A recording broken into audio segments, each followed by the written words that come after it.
तो हेलो दोस्तों, आप लोग देख रहे हैं दीपक ऑफिशियल 91। दोस्तों, आप लोग जिस गाने का इंतजार कर रहे थे, आप लोगों का इंतजार अब धीरे धीरे खत्म हो रहा है। दोस्तों, जाए करेजा 2 जो गाना आने वाला है खेसारी लाल यादव का, उसका शूटिंग शुरू हो चुका है। सोशल मीडिया पर खेसारी लाल यादव का एक तस्वीर वायरल हो रहा है और उस पर लिखा है जाए करेजा 2 की शूटिंग। तो दोस्तों, आप लोग यह तस्वीर देख सकते हैं, खेसारी लाल यादव हैं, टुनटुन यादव हैं और कई लोग हैं खेसारी लाल यादव के साथ में। और जाए करेजा की शूटिंग शुरू हो चुकी है। तो दोस्तों, बस आप सभी लोगों का इंतजार अब खत्म होने वाला ही है।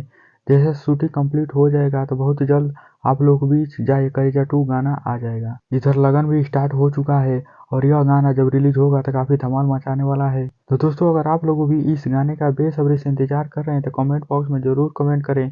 और आप लोग मेरे चैनल पर नए हो तो सब्सक्राइब जरूर कर लीजिए और बेल आइकन को दबाना ना भूलिए, क्योंकि ऐसे अपडेट आपको इस चैनल पर मिलते रहेंगे। तो नीचे लाल रंग का बटन होगा तो आप लोग उसे दबाकर सब्सक्राइब जरूर करें।